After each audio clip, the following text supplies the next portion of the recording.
Hello students, welcome to the channel. मैं हूं प्रियंका और आज की हमारी क्लास में हम क्या पढ़ने वाले हैं, तो जैसा कि आप स्क्रीन पर देख पा रहे हैं, यहाँ पर हम पढ़ने वाले हैं एप्लीकेशंस ऑफ डेरिवेटिव, जो क्लास 12 का चैप्टर नंबर 6 है। इस फुल चैप्टर को हम कंप्लीट करेंगे इन वन सिंगल वीडियो। बस एक चीज़ का ध्यान रखें कि 2022-23 के सिलेबस में जो भी टॉपिक्स हैं, हम उन्हीं टॉपिक्स को यहाँ पर कवर करेंगे। बाकी इस चैप्टर को हम पूरा डिटेल में पढ़ चुके हैं, ठीक है। तो इस चैप्टर को ही नहीं, बाकी के जो सारे चैप्टर हैं सभी हमारे कंप्लीट हो गए हैं। सभी की प्लेलिस्ट की लिंक डिस्क्रिप्शन बॉक्स में आपको मिल जाएगी। तो अगर इसके अलावा कोई भी चैप्टर आप पढ़ना चाहते हैं डिटेल में, तो डिस्क्रिप्शन बॉक्स में सारे चैप्टर की प्लेलिस्ट की लिंक आपको मिल जाएगी। बाकी 6 चैप्टर की प्लेलिस्ट की लिंक आपको ऊपर मिल जाएगी, ठीक है। तो क्लास को फटाफट से अपन स्टार्ट करते हैं। सो यहाँ पर सबसे पहली जो चीज़ आ रही है वो आ रही है आपकी rate of change of quantities. तो rate of change of quantities बहुत ही सिंपल सी चीज़ है, कुछ नहीं है कि अगर कोई भी क्वांटिटी है y, ठीक है, और इसमें चेंज आ रहा है किसी दूसरी क्वांटिटी x के कारण, ठीक है, इसके रिस्पेक्ट में, तो rate of change of y with respect to x को हम शो करेंगे dy अपॉन dx से। दैट्स इट, इतना सिंपल है। बस ये कौन सा rule, y equal to F of x, जो रूल है आपका यहाँ पर वही लिखा हुआ है, satisfying some rule y equal to F of x। तो सीधी सी सिंपल सी बात है कि अगर y में चेंज आ रहा है x के रिस्पेक्ट में, तो उसको हम शो करेंगे dy अपॉन dx से या फिर f डैश x से। ओके, इतनी बात क्लियर हो गई। अब देखो, अगर सीधी सीधी बात है कि y में x के रिस्पेक्ट में चेंज आ रहा है तब तो ठीक है।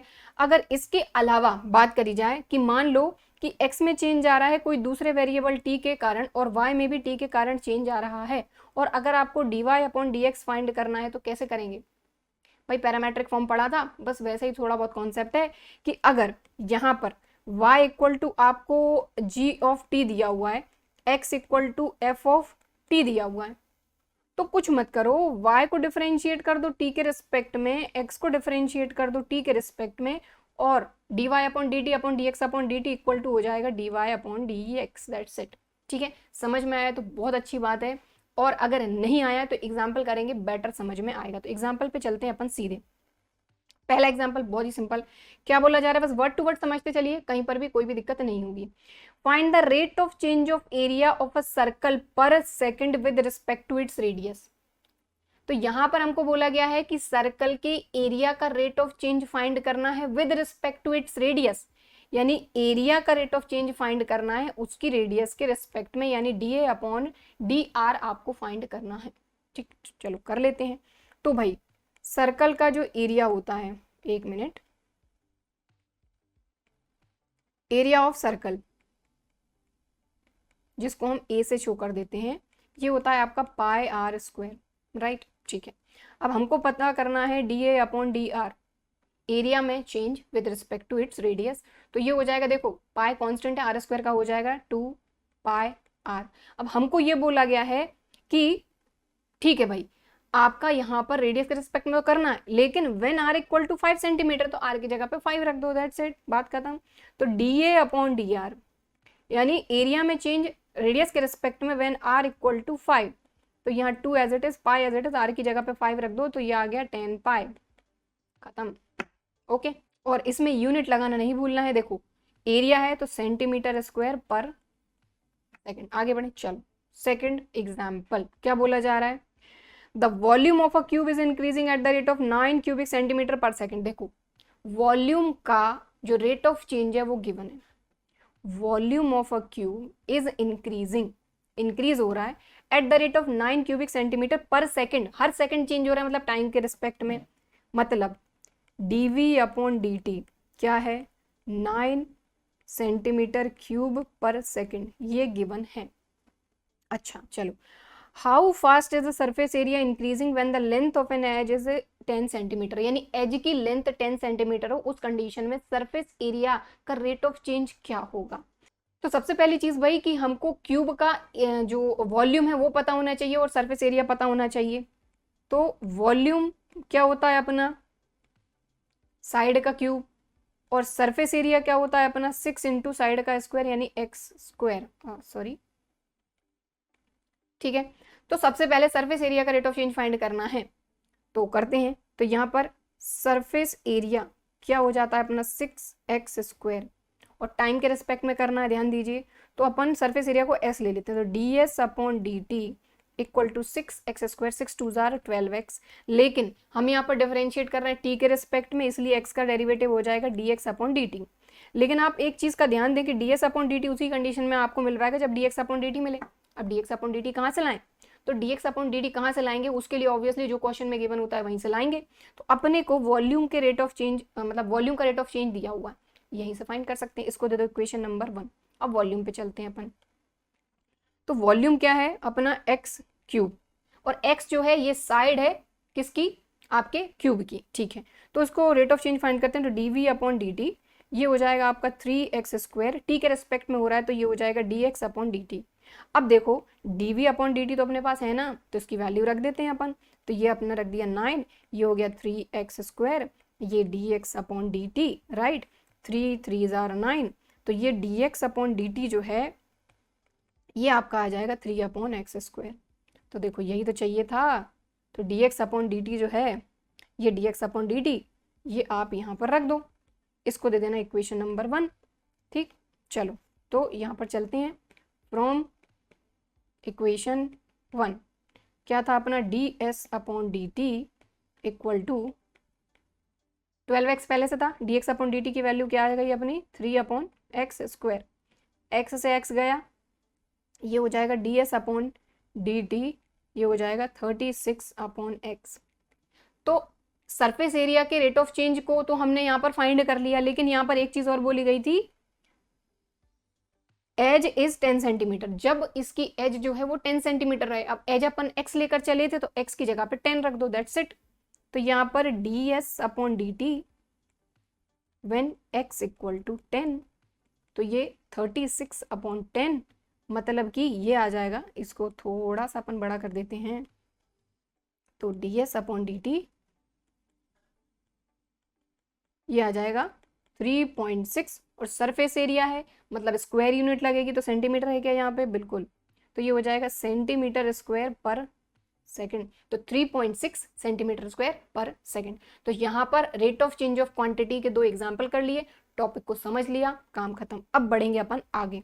अब अपन चलेंगे इंक्रीजिंग और डिक्रीजिंग फंक्शन पर। तो इंक्रीजिंग और डिक्रीजिंग फंक्शन की अगर अपन बात करें तो यहाँ पर देखा जाए दोनों जगह, तो आप देख रहे हैं ये डिक्रीज हो रहा है, सॉरी ये इंक्रीज हो रहा है, यहाँ पर ये भी इंक्रीज हो रहा है, फिर ये रुका, फिर इंक्रीज हो रहा है। तो अब ये भी इंक्रीजिंग फंक्शन है, ये भी इंक्रीजिंग है, लेकिन इनमें अंतर क्या है? तो खैर आपने नाम तो देख ही लिया होगा तो कोई बात नहीं, ठीक है, अपन समझते हैं इसको। तो आप देखें ये x की वैल्यू इस तरफ बढ़ रही है अपनी, और आपका ये जो फंक्शन है यानी y की जो वैल्यू वो भी कंटिन्यू बढ़ते जा रही है, यानी कहीं पर भी किसी भी पॉइंट पर ये कांस्टेंट नहीं हुई है। यानी x की वैल्यू जैसे जैसे बढ़ती जा रही है y की वैल्यू भी बढ़ती जा रही है। सेम कहानी यहाँ पर है कि x की वैल्यू बढ़ रही है तो y की वैल्यू भी बढ़ रही है, तो इंक्रीजिंग फंक्शन है। लेकिन स्ट्रिक्टली इंक्रीजिंग और इंक्रीजिंग में क्या अंतर है कि स्ट्रिक्टली इंक्रीजिंग में ये स्ट्रिक्टली नाम से ही क्लियर है भाई कि सीधा सीधा कंटिन्यू बढ़ते जाता है, ये कहीं पर भी किसी भी पॉइंट पर कांस्टेंट नहीं होता, ठीक है। लेकिन इंक्रीजिंग की अगर बात करें तो भाई ये यहाँ से लेके यहाँ तक तो बिल्कुल स्ट्रिक्टली इंक्रीज हुआ, बट कुछ वैल्यू के लिए x की कुछ वैल्यू के लिए कांस्टेंट हो गया, फिर बढ़ा, ठीक है। समझ में आई बात? तो इंक्रीजिंग फंक्शन जो पूरे बिल्कुल स्ट्रिक्टली तरीके से इंक्रीज नहीं होते, जैसे कि ये देख रहे हैं आप, ये स्ट्रिक्टली यानी बिल्कुल सीधा सीधा इंक्रीज होते जा रहा है, होते जा रहा है, होते जा रहा है, होते जा रहा है, बट ये इंक्रीज हुआ, फिर कांस्टेंट हुआ, फिर इंक्रीज हुआ। तो इस तरह से फर्क ग्राफ के थ्रू आप देख सकते हैं स्ट्रिक्टली इंक्रीजिंग और इंक्रीजिंग में। क्वेश्चन में कैसे देखेंगे वो अपन क्वेश्चन करेंगे, ठीक। अब देखो, अब एक चीज का और ध्यान दें, जब आप क्वेश्चन करेंगे तब इसमें बड़ी कंफ्यूजन रहता है भाई बच्चों को कि किसी क्वेश्चन में आप इंक्रीजिंग पूछा है और वो प्रूव हो गया स्ट्रिक्टली इंक्रीजिंग के लिए तो कोई दिक्कत नहीं है। अगर फंक्शन स्ट्रिक्टली इंक्रीजिंग है तो वो इंक्रीजिंग तो हो ही जाना है भाई, समझ रहे बात को? अगर फंक्शन आपका स्ट्रिक्टली इंक्रीजिंग आपने शो कर दिया तो वो इंक्रीजिंग तो होगा ही होगा, ठीक है, समझ में आ गई बात। लेकिन इसका उल्टा नहीं होगा, इंक्रीजिंग है तो इसको स्ट्रिक्टली इंक्रीजिंग, देखो भाई ये बढ़ा फिर रुका फिर बढ़ा, तो इसको आप स्ट्रिक्टली इंक्रीजिंग नहीं कह सकते, इसको आप स्ट्रिक्टली इंक्रीजिंग कह सकते हो और इसको इंक्रीजिंग भी कह सकते हो। समझ में आ गई बात? डिक्रीजिंग में भी वही है कि देखो यहाँ पर ये आप x की वैल्यू बढ़ा रहे हो बट y की वैल्यू में क्या हो रहा है, ग्राफ आपका नीचे गिर रहा है, ठीक है, यानी y की वैल्यू कम हो रही है। तो जब x की वैल्यू हम बढ़ा रहे हैं y की वैल्यू घट रही है, मतलब ये डिक्रीजिंग फंक्शन है। यहाँ पर भी x की वैल्यू हमने बढ़ाई बट y की वैल्यू कम हुई, मतलब डिक्रीजिंग। अब स्ट्रिक्टली डिक्रीजिंग और डिक्रीजिंग में यही अंतर होता है, स्ट्रिक्टली डिक्रीजिंग कंटिन्यू डिक्रीज हो रहा है और डिक्रीजिंग में क्या हो रहा है कि भाई आपका डिक्रीज हुई वैल्यू फिर रुकी फिर डिक्रीज हुई, ठीक है। और जैसा स्ट्रिक्टली इंक्रीजिंग और इंक्रीजिंग में है, उसी तरीके से स्ट्रिक्टली डिक्रीजिंग अगर आपने शो कर दिया तो वो डिक्रीजिंग तो होना ही होना है, बट इसका उल्टा बिल्कुल भी सही नहीं होगा, डिक्रीजिंग को आप स्ट्रिक्टली डिक्रीजिंग नहीं कह सकते। ओके, समझ में आ गई बात। अब एक चीज और समझने लायक है, तो उसको और आप समझ ही लीजिए। यहाँ पर आप देखें, इसकी अगर अपन बात करें तो अब देखिए, पर्टिकुलर ऑब्वियसली आपको कोई ना कोई इंटरवल दिया जाएगा या कोई ना कोई डोमेन दिया जाएगा जिसमें आपको पूछा जाएगा इंक्रीजिंग या डिक्रीजिंग के लिए। तो इसमें अपन एक चीज और समझ लेते हैं। मान लो यहाँ -1 से 1 तक की बात हो रही है, ठीक है, ये जो कर्व बना हुआ है -1 से 1 तक के बीच में है, ठीक है, हमने उतना ही बनाया, ठीक है। तो अगर आपसे मैं पूछूं कि -1 से 0 तक की बात करें, तो -1 से 0 तक की बात करें तो आप बोलोगे कि -1 से 0 तक में हाँ बिल्कुल डिक्रीजिंग फंक्शन है कि नहीं, डिक्रीजिंग है। तो आपने बोलिया -1 से 0 तक डिक्रीजिंग है। अब अगर मान लो मैंने बोला कि भाई 0 से लेके 1 तक बताओ, तो आप बोलोगे कि मैम 0 से लेके 1 तक इंक्रीजिंग है। ठीक है भाई, बात समझ में आती है। अब मैं आपको बोलती हूँ कि -1 से 1 तक बताओ, मतलब ये बताओ, तो आप बोलोगे मैडम इसमें तो इंक्रीजिंग भी आ रहा है डिक्रीजिंग भी आ रहा है, ठीक है ना, कि भाई -1 से 0 तक, -1 से 0 तक डिक्रीजिंग और 0 से 1 तक इंक्रीजिंग। तो हम क्या बताएंगे इसमें, इंक्रीजिंग बताएंगे कि डिक्रीजिंग। तो जब ऐसी कंडीशन आती है कि पर्टिकुलर किसी इंटरवल के अंदर डिक्रीजिंग भी आ रहा है इंक्रीजिंग भी आ रहा है, तो उस कंडीशन में आप आंसर करेंगे नीदर इंक्रीजिंग नॉर डिक्रीजिंग। समझ में आ गई बात, क्योंकि मैंने कहां से कहां तक पूछा, -1 से 1 तक, तो -1 से 1 तक नीदर इंक्रीजिंग नॉर डिक्रीजिंग। बात समझ में आ गई, क्लियर, ठीक है। तो अभी हमने ये तो समझ लिया कि भाई x की वैल्यू बढ़ी और y की वैल्यू भी बढ़ी तो इंक्रीजिंग, x की वैल्यू बढ़ने पर y की वैल्यू घटी यानी उसका उल्टा हुआ तो डिक्रीजिंग। लेकिन अगर मैथमेटिकली आपको फंक्शन दे दिया जाए और पूछा जाए कि भाई फंक्शन इंक्रीजिंग या डिक्रीजिंग है तो कैसे बताएंगे, तो वो हम अभी मैथमेटिकली देखेंगे। अब एक चीज, इंक्रीजिंग डिक्रीजिंग में दो तरह के क्वेश्चन आपके बनते हैं। एक में तो आपसे इंटरवल पूछा जाता है कि कौन सा इंटरवल, इस फंक्शन के लिए आप इंटरवल बताइए, तो इंटरवल आपसे ही पूछा जाएगा। और एक तरह के क्वेश्चन जिनमें फंक्शन आपको दिया जाएगा और पूछा जाएगा कि ये इंक्रीजिंग है या डिक्रीजिंग। तो उन पे चलते हैं। सबसे पहले अपन समझते हैं इंक्रीजिंग डिक्रीजिंग की कहानी। तो भाई जैसा कि आपको पता है कि भाई चैप्टर हमारा एप्लीकेशंस ऑफ डेरिवेटिव, तो डेरिवेटिव का यूज करके हम बताएंगे कि फंक्शन इंक्रीजिंग होगा डिक्रीजिंग होगा, ठीक है। तो इंक्रीजिंग डिक्रीजिंग के लिए सबसे पहले तो अगर आपके पास कोई फंक्शन है तो उसका डेरिवेटिव फाइंड कर लो, कर लिया। अब इंक्रीजिंग और डिक्रीजिंग आप बताओगे कैसे, तो आपने फंक्शन का डेरिवेटिव फाइंड किया, अगर वो ग्रेटर देन 0 आता है या फिर greater than and equal to 0 आता है, तो दोनों में अंतर क्या है, स्ट्रिक्टली इंक्रीजिंग और इंक्रीजिंग का। तो फंक्शन एफ डैश एक्स अगर ग्रेटर देन 0 आता है तो ये कंडीशन बनेगी आपकी स्ट्रिक्टली इंक्रीजिंग की, और अगर इक्वल भी आता है तो ये बनेगी आपकी कंडीशन इंक्रीजिंग की, ठीक। अब सेम यही कहानी अपनी डिक्रीजिंग के लिए कि एफ डैश एक्स अगर सिर्फ लेस देन 0 आए, इक्वल नहीं होना चाहिए, स्ट्रिक्टली में इक्वल नहीं होना चाहिए, ठीक है, क्योंकि उस जगह पे फंक्शन कांस्टेंट वैल्यू दे देता है, राइट, फंक्शन कांस्टेंट रहेगा उतने के लिए। तो ये हो गई आपकी स्ट्रिक्टली डिक्रीजिंग की कंडीशन, राइट। और अगर फंक्शन का डेरिवेटिव लेस देन के साथ इक्वल आ जाता है तो ये सिर्फ हो जाएगा डिक्रीजिंग, ठीक। अब एक और चीज आती है कि अगर फंक्शन का डेरिवेटिव हमने फाइंड किया और वो 0 ही आ गया, तो फंक्शन का डेरिवेटिव 0 कब आता है भाई, अगर मान लो आपका फंक्शन है 2, इसको डिफरेंशिएट करोगे आप, तो फंक्शन का एफ एक्स इक्वल टू 2 को आप डिफरेंशिएट करते हो तो 2 का डेरिवेटिव 0 आ जाएगा। तो फंक्शन का डेरिवेटिव 0 तभी आता है जब वो फंक्शन कांस्टेंट होता है। तो F dash X equal to 0 मतलब कि जो फंक्शन है वो कांस्टेंट रहेगा। तो ये 5 चीज़ें, पहली चीज़, ये दूसरी चीज़, ये तीसरी, ये चौथी और ये 5वीं, यही चीज़ आपकी डेफिनेशन में लिखी हुई है और कुछ भी नहीं। बस मेन चीज़, एक चीज़ का ध्यान रखना है कि जो फंक्शन रहेगा, जिस भी फंक्शन के लिए इंक्रीजिंग डिक्रीजिंग की बात हो रही होगी, वो क्लोज इंटरवल ए बी में कंटिन्यूस होना चाहिए और ओपन इंटरवल ए बी में डिफरेंशिएबल होना चाहिए, ठीक है। तो बात समझ में आई कि फंक्शन का डेरिवेटिव अगर पॉजिटिव है, सिर्फ पॉजिटिव है, 0 नहीं होना चाहिए, तब स्ट्रिक्टली इंक्रीजिंग, राइट। और अगर पॉजिटिव के साथ इक्वल भी है तो सिर्फ इंक्रीजिंग। डिक्रीजिंग में क्या, कि अगर फंक्शन का डेरिवेटिव की बात हो रही, फंक्शन का डेरिवेटिव 0 से छोटा है यानी नेगेटिव है तो स्ट्रिक्टली डिक्रीजिंग, और नेगेटिव के साथ साथ 0 के इक्वल भी है तो डिक्रीजिंग, और अगर 0 के इक्वल है मतलब कि कांस्टेंट फंक्शन होगा, ठीक है। अब एग्जांपल करेंगे अपन यहाँ पर। तो सबसे पहला एग्जांपल है यहाँ पर, show that the function this is increasing on R. तो यहाँ पर जो डोमेन दिया हुआ है वो रियल नंबर, सारे के सारे रियल नंबर। तो इतने सारे रियल नंबर होते हैं भाई, हम तो काउंट भी नहीं कर पाते। तो सारे जो रियल नंबर हैं उनके लिए हमको बताना है कि ये जो गिवन फंक्शन है ये इंक्रीजिंग है। ठीक, तो करते हैं। तो क्या करेंगे, सबसे पहले फंक्शन का डेरिवेटिव फाइंड करेंगे। तो यहाँ पर अपन ने फंक्शन उठाया, फंक्शन क्या है अपना, x cube minus 3x² plus 4x, और x किसको बिलोंग कर रहा है, रियल नंबर को। तो अब आप सोचेंगे इतने सारे रियल नंबर हैं, हम कहाँ तक चेक करेंगे कि वैल्यू पॉजिटिव आएगी कि नेगेटिव। भाई देखते हैं, चलो देखो फंक्शन का सबसे पहले तो डेरिवेटिव फाइंड करो। तो x क्यूब का हो जाएगा 3x², 3 2 6x, 4x का हो जाएगा 4। अब यहाँ पर हमको इस तरीके से इसको थोड़ा सा मॉडिफाई करना है कि हम थोड़ा सा देख सकें कि वैल्यू पॉजिटिव आएगी कि नेगेटिव आएगी। तो आप एक बात बताइए, इन दोनों जगह से तो आपका 3 कॉमन निकल जाएगा, बट ये जो 4 है यहाँ से 3 कॉमन नहीं निकल सकता, लेकिन उसको हम बना सकते हैं। कैसे बनाएंगे, देखो 3x² ठीक है, माइनस 6x ठीक है, 4 को हम लिख लेते हैं 3 + 1। तो इन 3 जगह से हम 3 कॉमन ले लेते हैं। तो हमने 3 कॉमन लिया, ये हो गया x², 3 2 6 प्लस 1 और ये प्लस 1। तो x² minus 2x plus 1, a² plus b² minus 2ab। तो यहाँ से ये अपना फॉर्मूला बन गया x माइनस 1 का होल स्क्वायर प्लस 1। अब देखो ये जो आया है इससे कुछ चीज़ें तो फिक्स हो जाएंगी। क्या चीज़ें फिक्स हो जाएंगी कि ये पॉजिटिव है कि नेगेटिव है, क्या। तो फंक्शन का डेरिवेटिव अपन ने ये इस तरीके से कर लिया। अब देखना है कि ये पॉजिटिव है कि नेगेटिव है। ये कैसे देखेंगे, सबसे पहली चीज़ सारे के सारे रियल नंबर हैं अपनी x की वैल्यू। तो सबसे पहले अपन देखेंगे कि पॉजिटिव या नेगेटिव कैसे बनेगा। सबसे पहले इसको देखें आप, x माइनस 1 का होल स्क्वायर। तो भाई x की जगह पे आप कोई भी रियल नंबर रख लो, कोई भी रियल नंबर रख लो। अगर मान लो इस ब्रैकेट के अंदर कोई वैल्यू नेगेटिव भी बन गई, लेकिन स्क्वायर होने के कारण ये पॉजिटिव हो जाएगी। कहने का मतलब x माइनस 1 का होल स्क्वायर जो है ये तो पॉजिटिव ही रहना है। ज़्यादा से ज़्यादा होगा क्या भाई, 0 हो जाएगी। तो 0 मतलब ये पूरा टर्म 0, बट फिर भी +1 तो बचेगा ही बचेगा। राइट, समझ रहे हैं बात को।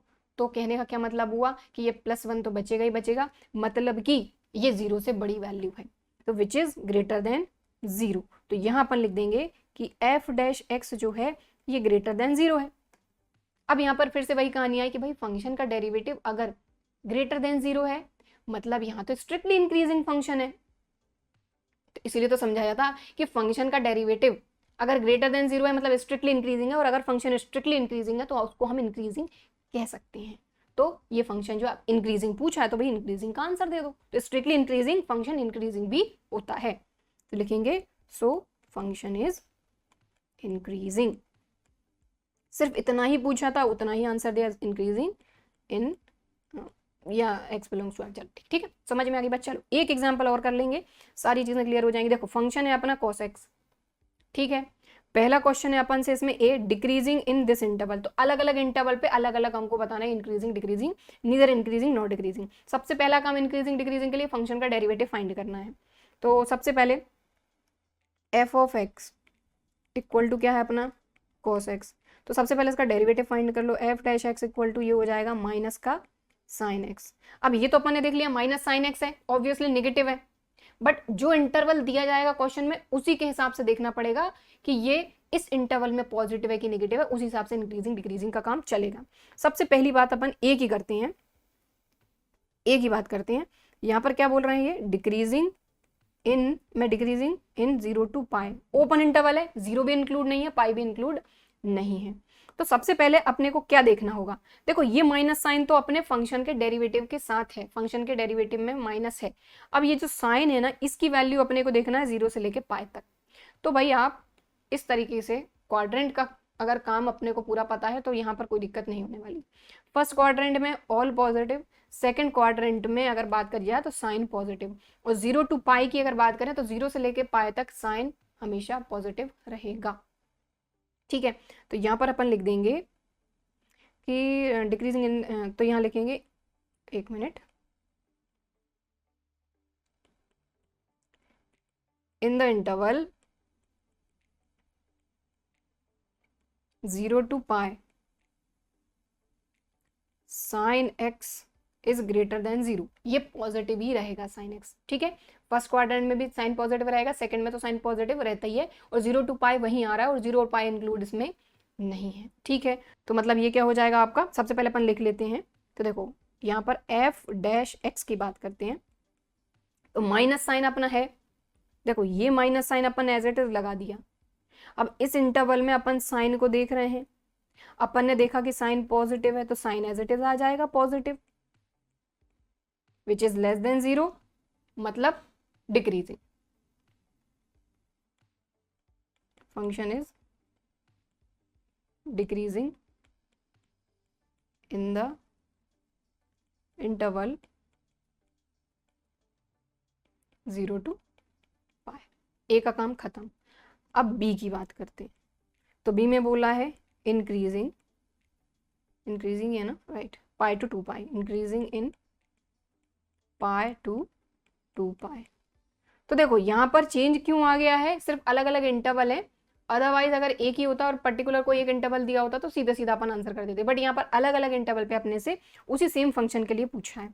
तो अपना एफ डैश एक्स अपन ने फाइंड किया है माइनस साइन एक्स, ठीक है।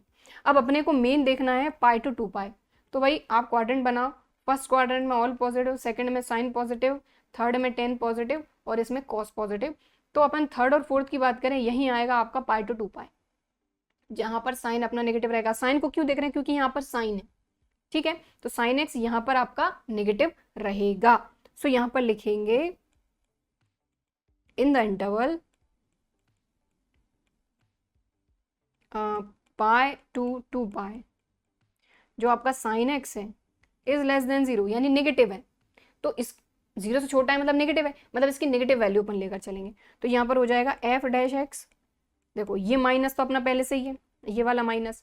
अब इस साइन एक्स को हमने इस इंटरवल में देखा तो हमने देखा कि ये क्या है, लेस देन 0 है, मतलब नेगेटिव लेंगे, माइनस साइन एक्स, तो माइनस माइनस हो जाएगा प्लस का sine x which is greater than 0, ऐसा चलेगा, ठीक है। तो विच इज ग्रेटर देन 0 मतलब इंक्रीजिंग, तो यहाँ लिखेंगे so function is increasing in pi to 2 pi, B हो गया। अब थर्ड वाले की बात करते हैं, सी की, जिसमें पूछा है अपने से neither increasing not decreasing 0 to 2 pi. तो भाई ये अपनी वही वाली कहानी हो गई कि 0 से लेके पाई तक आप देखेंगे डिक्रीजिंग है और पाई से लेके 2 पाई तक इंक्रीजिंग है, इसलिए ये नीदर इंक्रीजिंग नॉट डिक्रीजिंग होगा। आप चाहो तो इधर पे आंसर कर सकते हो कि सिंस 0 से लेके पाई तक क्या है ये डिक्रीजिंग और पाई से 2 पाई तक है ये इंक्रीजिंग, ठीक है। सो 0 से लेके 2 पाई तक जो रहेगा ये नीदर इंक्रीजिंग रहेगा नॉट डिक्रीजिंग रहेगा, राइट। तो ये इतना सिंपल हो गया, neither increasing nor decreasing, right, ठीक है। तो इंक्रीजिंग डिक्रीजिंग में मेन काम है फंक्शन का डेरिवेटिव फाइंड करो, ग्रेटर देन 0 आता है तो इंक्रीजिंग, लेस देन 0 आता है तो डिक्रीजिंग, ठीक है। चलो सो ये काम खत्म। अब अपन अगले टाइप के क्वेश्चन पे चलते हैं। यहाँ पर अपने से वो इंटरवल पूछा जाएगा जिस इंटरवल में फंक्शन इंक्रीजिंग या डिक्रीजिंग रहेगा। तो यहाँ पर हम इस एग्जाम्पल से क्या सीखेंगे कि इंटरवल कैसे फाइंड करना है, ठीक है। तो चलो करते हैं। तो यहाँ पर पूछा क्या जा रहा है अपने से, find the interval in which the function F this increasing decreasing. हमको वो इंटरवल बताना है जिसमें ये फंक्शन इंक्रीजिंग है डिक्रीजिंग है, ठीक है। तो इंटरवल फाइंड करने के लिए आपको क्या करना है, तो इस चीज का ध्यान रखो, आगे भी मैक्सिमम मिनिमम में भी आपको यही चीज काम में आने वाली है कि फंक्शन का डेरिवेटिव फाइंड करो और इसको 0 से इक्वेट कर दो, तो आपको x इक्वल टू समथिंग के फॉर्म में कुछ वैल्यूज मिल जाएंगी, वो होती है अपनी क्रिटिकल वैल्यूज, ठीक है। तो यहाँ पर भी अपन वही करेंगे कि जो वैल्यूज अपने को मिलेंगी वो अपने को इंटरवल्स मिल जाएंगे, ठीक है। मतलब वहां पर फंक्शन या तो इंक्रीज हुआ है या डिक्रीज हुआ है, ठीक। चलो सो सबसे पहले फंक्शन का डेरिवेटिव फाइंड करेंगे। तो फंक्शन का डेरिवेटिव यहीं कहीं फटाफट से फाइंड कर लेते हैं। 2x क्यूब का 2 3 jar 6x square, 3 2 jar 6x और ये हो जाएगा माइनस का 36, 7 का हो जाएगा 0। तीनों जगह से अपन ने 6 कॉमन ले लिया तो ये आ गया एक्स स्क्वायर माइनस एक्स और ये हो गया माइनस का 6, ठीक है। सॉल्व कर लेते हैं थोड़ा सा इसको। तो देखो यहाँ पर 3 2 jar 6 plus minus minus 3 minus 2 1 और ये खत्म। तो ये हो जाएगा अपना 6 एज इट इज, इधर से x कॉमन लिया तो x माइनस 3, इधर से प्लस का 2 कॉमन लिया तो ये आ गया x माइनस 3, ठीक है। 6 ये हो गया अपना x माइनस 3, ये हो गया x प्लस 2। तो यहाँ से अपनी अगर इसको आप 0 से इक्वेट करते हो तो x इक्वल टू आ जाएगा प्लस का 3 x इक्वल टू आ जाएगा -2, यानी अपने पास दो वैल्यू आ गई। ठीक है, x जो होता है अपना x एक्सिस देखें तो x एक्सिस पे सारे रियल नंबर आपको मिल जाते हैं। ठीक है, तो यहाँ पर अगर अपन को इंटरवल देखना है तो यहाँ पर अपन ने ये लाइन खींची, अपने को पता है इस तरफ पॉजिटिव इन्फिनिटी रहेगा, इस तरफ नेगेटिव इन्फिनिटी रहेगा, इतना तो अपने को पता है। अब बीच में ये जो वैल्यू आई इनको आप रख दो, तो यहाँ पर आ जाएगा आपका -2 और यहाँ आ जाएगा 3। और आप यहाँ पर देखें आपके 3 इंटरवल बन गए। कैसे? पहला, दूसरा, तीसरा, बन गए 3 इंटरवल, पहला, दूसरा, तीसरा, तो 3 इंटरवल बन गए। अब 3 इंटरवल पे अपने को देखना है कहाँ इंक्रीजिंग है कहाँ डिक्रीजिंग है, और बता देना है कि भाई इस इंटरवल पे इंक्रीजिंग है, इस इंटरवल पे डिक्रीजिंग है। That's it. ओके, अब एक चीज और, अब इस क्वेश्चन में आपसे सिर्फ बोला है इंक्रीजिंग डिक्रीजिंग। ठीक है, तो इंक्रीजिंग डिक्रीजिंग में जब भी आप इंटरवल लोगे तो क्लोज इंटरवल लोगे, इस तरीके से। इन्फिनिटी पे तो ओपन इंटरवल ही लगता है। ठीक है, तो जब भी इंक्रीजिंग डिक्रीजिंग है तो क्लोज इंटरवल, और अगर स्ट्रिक्टली इंक्रीजिंग स्ट्रिक्टली डिक्रीजिंग बोला गया है तो आपको ओपन इंटरवल लेना है। बस ये थोड़ा सा अंतर है। अब वो ओपन इंटरवल क्यों लेना है वो भी अपन जब क्वेश्चन करेंगे तब अपने को समझ में आ जाएगा। ठीक है, चलो। सो यहाँ पर अपने पास 3 इंटरवल होगा, एक हो गया -∞ टू -2, और यहाँ पर अपने को क्लोज इंटरवल लगाना है क्योंकि सिर्फ इंक्रीजिंग और डिक्रीजिंग है, और यहाँ पर -2 से 3 तक और 3 से इन्फिनिटी तक। देखो अब इंटरवल मिल गए। अब अपने को इंक्रीजिंग डिक्रीजिंग देखना है, क्या करते हैं, फंक्शन के डेरिवेटिव में वैल्यू रख के देख लेते हैं। ठीक, तो फंक्शन का डेरिवेटिव अपना क्या आया था, 6x², 6x 36। ये अपना फंक्शन का फर्स्ट डेरिवेटिव है। ठीक है, सबसे पहले अपन पहले इंटरवल की बात करते हैं, इस इंटरवल की। तो इस इंटरवल में ये इंक्रीजिंग है या डिक्रीजिंग है ये कैसे देखेंगे, ये वैल्यू के लिए चेक करेंगे। तो देखो अब यहाँ पर मैं आपको दोनों चीजें बताऊंगी, स्ट्रिक्टली इंक्रीजिंग और इंक्रीजिंग दोनों की, या फिर डिक्रीजिंग स्ट्रिक्टली डिक्रीजिंग। सबसे पहले देखो ये क्लोज इंटरवल हमने लिया है क्योंकि सिर्फ इंक्रीजिंग डिक्रीजिंग है। अब ये क्लोज इंटरवल अगर हम ले रहे हैं तो मतलब -2 यहाँ पर रखेंगे, तो आप यहाँ पर -2 रखो, या फिर अपन इसको नहीं लेते, अपन जो अपन ने पूरा सॉल्व करके लाए वो लिख लेते हैं अपन, x - 3 x + 2। यहाँ पर वैल्यू रखेंगे तो सीधा सीधा पॉजिटिव नेगेटिव देखेगा, अपने को मेन वही चाहिए। ठीक है, तो देखो अब तो ये जो -2 है ये इसमें इंक्लूड है क्योंकि क्लोज इंटरवल है। तो अगर हमने -2 रखा तो यहाँ -2 रखा, यहाँ -2 रखा, तो देखो -2 + 2 मतलब ये 0 हुआ, ये 0 मतलब ये पूरा 0, मतलब f' इक्वल टू 0 आया किसके लिए, -2 के लिए। अब -2 से छोटी वैल्यू पर चलते हैं -3 पर, तो आप -3 रखो, तो -3 + 2 आप देखेंगे ये आ गया 6, ये आ गया नेगेटिव, ये भी आ गया नेगेटिव, मतलब ये पॉजिटिव वैल्यू दे रहा है। कहने का मतलब क्या हुआ कि f' जो है ये ग्रेटर देन 0 के साथ इक्वल भी दे रहा है, तो ये इंक्रीजिंग की कंडीशन लग गई, आपकी लग गई। अगर स्ट्रिक्टली इंक्रीजिंग होता तो इस -2 को हम नहीं लेते, मतलब ओपन इंटरवल लेते, तो वो इक्वल वाली चीज नहीं आती। तो आई होप बात समझ में आ गई होगी। चलो, सो अभी तो अपन ये सब रख रहे हैं, तो अपन ने रख के देख लिया, और अपन ने ये देखा कि ये greater than and equal to 0 है। ठीक है, इसका क्या मतलब हुआ कि ये जो पहला वाला जो अपना इंटरवल है इसके लिए अपना जो फंक्शन है ये इंक्रीजिंग है। ठीक है, अब चलो अपन दूसरे वाले इंटरवल के लिए, या फिर अपन प्रॉपर लिख लेते हैं फिर करते हैं। तो फर्स्ट अपन देखते हैं -∞ टू -2 के लिए। ठीक है, तो -∞ -2 में f' हम देख चुके हैं अभी, ये है greater than and equal to 0, so f is increasing. ठीक है, चलो अब अपन ये जो दूसरा इंटरवल है वो उठाते हैं, -2 और 3। तो -2 और 3 आप उठाएंगे तो देखो यहाँ पर रख के देखना है अपने को। ठीक है, -2 रखोगे तो -2 + 2 0, 3 रखोगे 3 - 3 0। अब -2 और 3 के बीच की कोई भी वैल्यू आप ले लो, तो हमने 2 ले लिया, तो 2 - 3 देखो 6, 2 - 3 यानी -1, और 2 + 2 4। तो आप देखो ये नंबर कुछ भी है लेकिन नेगेटिव आएगा और इक्वल भी आ रहा है, मतलब क्या हुआ इसका कि यहाँ पर f' is less than and equal to 0, मतलब कि फंक्शन इज डिक्रीजिंग। ठीक है, अब जो तीसरा इंटरवल है अपन उस पे चलते हैं, तीसरे वाले इंटरवल पे। ये क्या है अपना 3 to ∞, ये।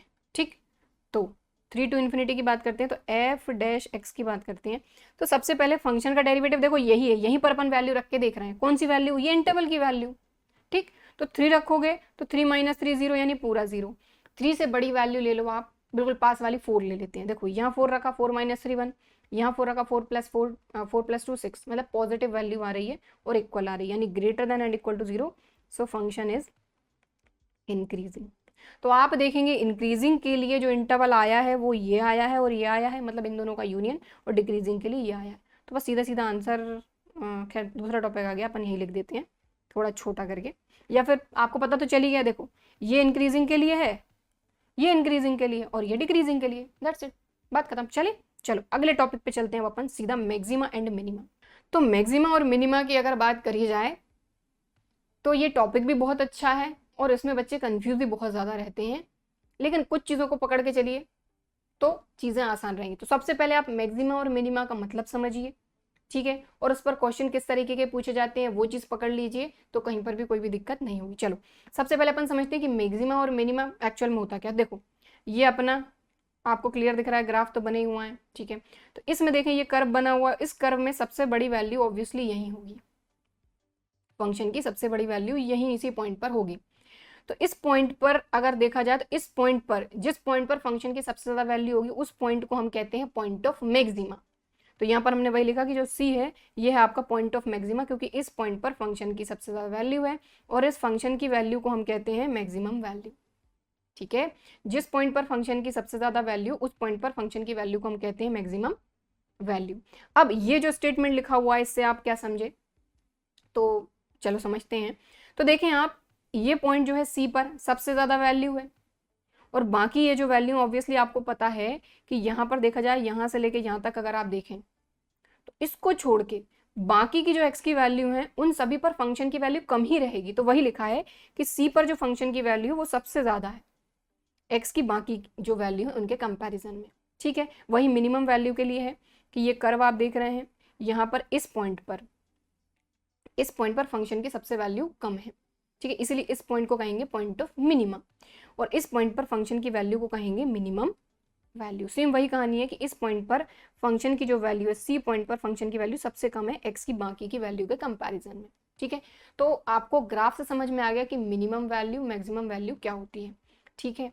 अब क्वेश्चन पे जाएंगे तो और बेटर तरीके से समझ में आएगा। तो देखिए यहाँ पर लोकल मैक्सिमा, लोकल मिनिमा और एब्सोल्यूट मैक्सिमा और एब्सोल्यूट मिनिमा, इसकी बात जल्दी से अपन कर लेते हैं, फिर अपन कॉन्सेप्ट पे चलते हैं फटाफट, जो इसमें अपने को रूल पढ़ने हैं, ठीक है।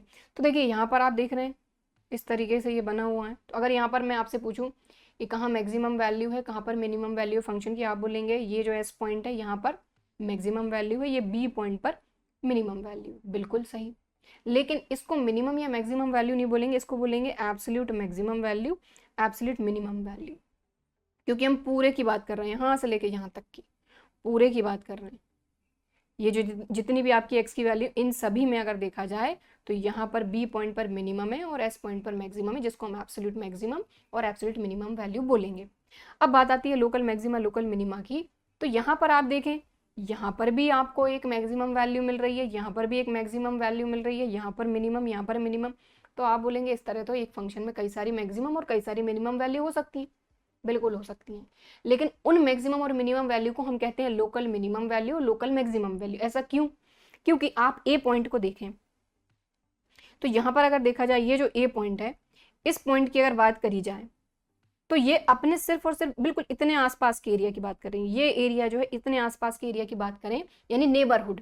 तो अपने नेबरहुड में देखा जाए तो ये मैक्सिमम वैल्यू है, इसलिए ये अपने लोकल एरिया में, इसलिए नाम दिया गया है लोकल मैक्सिमम वैल्यू या लोकल मिनिमम।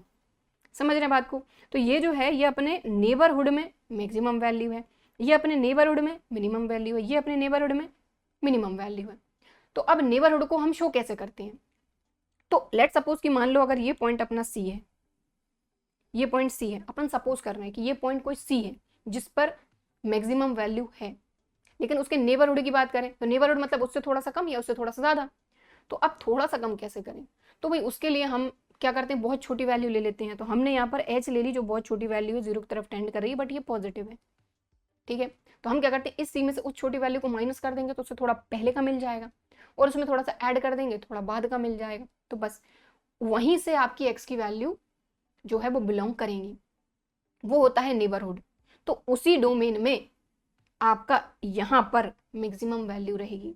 तो यही है आपकी कहानी लोकल मैक्सिमा लोकल मिनिमा की। यहाँ पर लिखा है, ये क्लियर देखें कि एफ ऑफ सी यानी फंक्शन की वैल्यू सी पर greater than and equal to F of X, but कहाँ पर, X belongs to C minus H और सी प्लस एच, यानी जिस पॉइंट पर फंक्शन की वैल्यू फाइंड करी उससे थोड़े से कम और थोड़े से ज़्यादा, यानी थोड़े से एरिया के अंदर हम उस वैल्यू को मैक्सिमम वैल्यू कहेंगे, लेकिन वो लोकल मैक्सिमम रहेगी। इसी तरीके से लोकल मिनिमम के लिए चलेगा सारा काम, ठीक है। बस ध्यान रहे कि local maximum local minimum value जो होती है वो एक से ज़्यादा हो सकती हैं, लेकिन absolute maxima absolute minima single होती है। पूरे की अगर बात करेंगे आप तो एब्सोल्यूट मैक्सिमम, ये एब्सोल्यूट मिनिमम। ओके, चलो। सो अब हम बात करेंगे कि अगर आपको कोई फंक्शन दिया जाए और पूछा जाए कि भाई इसकी मैक्सिमम वैल्यू या मिनिमम वैल्यू फाइंड करो, या वो पॉइंट जहां पर ये फंक्शन लोकल मैक्सिमम वैल्यू देगा या लोकल मिनिमम वैल्यू देगा, तो कैसे फाइंड करेंगे। तो यहाँ पर दो अपने टेस्ट होती हैं, फर्स्ट डेरिवेटिव टेस्ट और सेकंड डेरिवेटिव टेस्ट। तो सबसे पहले फर्स्ट डेरिवेटिव टेस्ट की बात करते हैं। तो देखो ये जो इसमें लिखा हुआ है कहानी, इससे बेटर मैं आपको समझा देती हूँ, फिर इसको आप रीड करेंगे तो आपको क्लियर समझ में आएगा। तो फर्स्ट डेरिवेटिव टेस्ट में ऑब्वियसली एक बार डेरिवेटिव करेंगे अपन। तो अगर आपके पास फंक्शन है, उसका सबसे पहले आप डेरिवेटिव फाइंड कर लो, ठीक है। अब डेरिवेटिव तो फाइंड कर लेंगे, लेकिन हम वो पॉइंट कैसे फाइंड करेंगे जहां पर हमको मिनिमम या मैक्सिमम, अब देखो यहाँ पर मैं मिनिमम मैक्सिमम बोल रही हूँ, तो आप ये मान के चलना कि इसका मतलब लोकल मिनिमम और लोकल मैक्सिमम है। जब भी एब्सोल्यूट मैक्सिमम और एब्सोल्यूट मिनिमम की बात होगी तो मैं एब्सोल्यूट ऐड करूंगी, ठीक है, क्योंकि बोलचाल की भाषा में जनरली हम मिनिमम मैक्सिमम बोल देते हैं।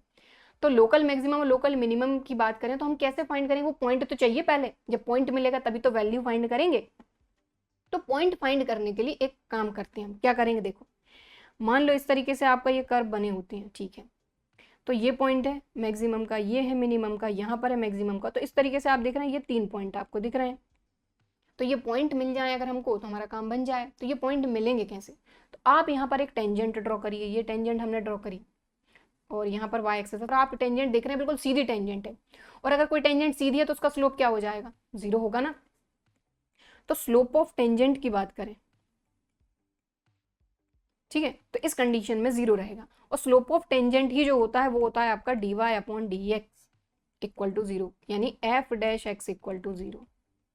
तो कहने का मतलब ये है कि अगर अपने को ये जो पॉइंट है ये फाइंड करने हैं तो फंक्शन के डेरिवेटिव को जीरो से इक्वेट कर दो, तो अपने को वो पॉइंट मिल जाएंगे, यानी वो टर्निंग पॉइंट मिल जाएंगे जहां पर आपको मैक्सिमम और मिनिमम वैल्यू यानी लोकल मैक्सिमम और लोकल मिनिमम वैल्यू मिल सकती है, ठीक है।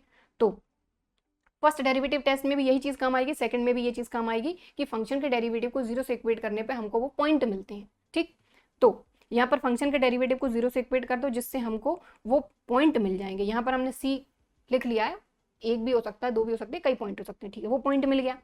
अब क्या करना है, अब फंक्शन की बात करी जाए तो फंक्शन के डेरिवेटिव की वैल्यू फाइंड करना है, लेकिन किस पर, तो लोकल मैक्सिमम लोकल मिनिमम में, ध्यान रखिए, मतलब इसके नेबरहुड में चेक करेंगे, ठीक है।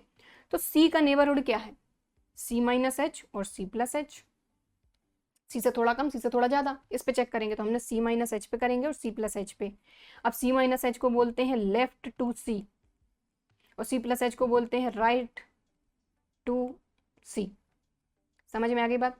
तो सी माइनस एच पे हमने चेक किया, तो यहाँ पर देखो हमको वैल्यू से कोई मतलब नहीं, हमको मतलब है पॉजिटिव है कि नेगेटिव है। तो मान लो सी माइनस एच पे मतलब पॉजिटिव आया और सी प्लस एच पे नेगेटिव आया।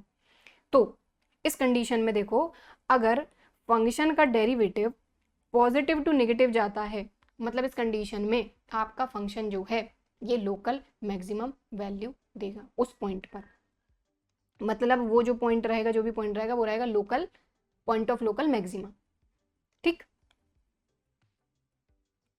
तो यहाँ पर रहेगा पॉइंट ऑफ लोकल मैक्सिमम, ठीक है। अगर इसके उलट F dash C minus H और F dash C plus H, यहाँ माइनस और यहाँ प्लस आ गया, यानी नेगेटिव टू पॉजिटिव आता तो इसका उल्टा, point of local minima.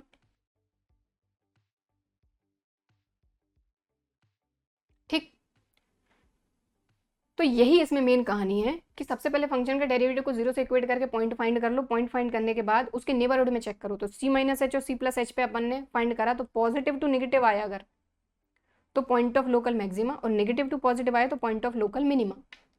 But अब तीसरी कंडीशन ये बनती है कि मान लो पॉजिटिव टू पॉजिटिव आ गया या नेगेटिव टू नेगेटिव आ गया, तो उस कंडीशन में वो पॉइंट जो रहेगा ना तो वो मिनिमा रहेगा ना वो मैक्सिमा रहेगा, वो रहेगा पॉइंट ऑफ इन्फ्लेक्शन।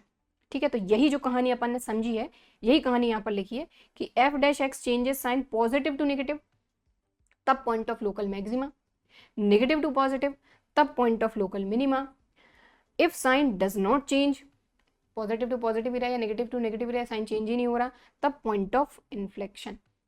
ओके, तो आई होप बात समझ में आई होगी। अब ये जो था ये अपना था फर्स्ट डेरिवेटिव टेस्ट। अब इस पर एक एग्जाम्पल कर लेंगे, आपको सारी चीज क्लियर हो जाएगी। तो एक एग्जाम्पल करेंगे फर्स्ट डेरिवेटिव टेस्ट पे, तो इसको ध्यान से समझना है। सबसे पहली चीज तो कि यहाँ पर हमको बोला जा रहा है find all the points local maxima local minima of the function given by this. हमको वो सारे पॉइंट फाइंड करना है जहां पर पॉइंट ऑफ लोकल मैक्सिमा या लोकल मिनिमा है। तो देखिए, पॉइंट फाइंड करने के लिए बोला गया है हमसे, ये नहीं बोला गया है कि लोकल मैक्सिमम वैल्यू फाइंड करो या लोकल मिनिमम वैल्यू फाइंड करो। अगर वैल्यू फाइंड करने के लिए बोला जाता है तो वो जो भी आपकी पॉइंट आएंगे उनको इस फंक्शन में रख के आपको वैल्यू भी देनी होगी फाइंड करके, राइट। चलो, तो इसको करते हैं। तो सबसे पहले फंक्शन का डेरिवेटिव फाइंड करिए। तो एक्स क्यूब का हो जाएगा 3x², ये हो जाएगा -3, दोनों में से 3 कॉमन लिया तो ये आ गया x² -1, तो ये हो जाएगा 3x + 1 और x - 1। तो इसको अगर 0 से आप इक्वेट करते हो, ये f डैश x, तो अगर इसको 0 से इक्वेट करते हो यानी 3x + 1 x - 1 = 0 करते हो आप, तो यहाँ से देखो 3 = 0 तो होगा नहीं, तो x + 1 = 0 यानी x = -1, यहाँ से आ गया x = 1। तो x की दो वैल्यू आई, -1 और 1।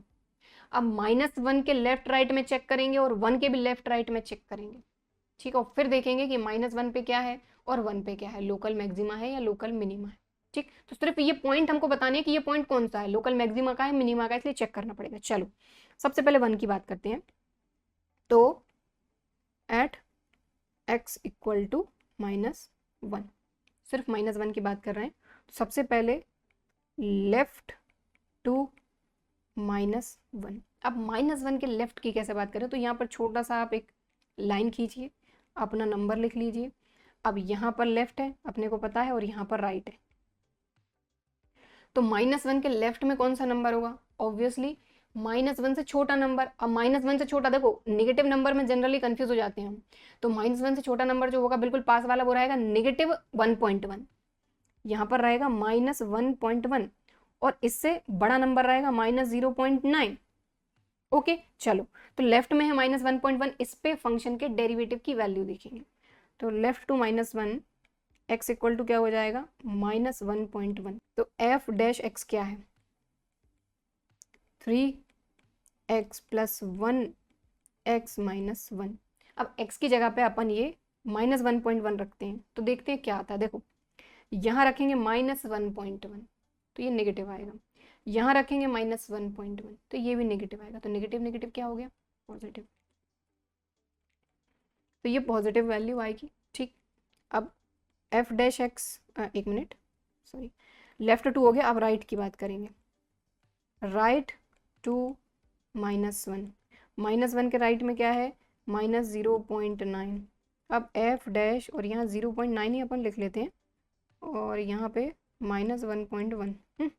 चलो, तो अब -0.9, तो ध्यान दीजिए फंक्शन के डेरिवेटिव में ही रखना है ना, तो यहाँ 0.9 रखा माइनस का, तो -0.9 + 1, तो +1 बड़ा है ऑब्वियसली पॉजिटिव।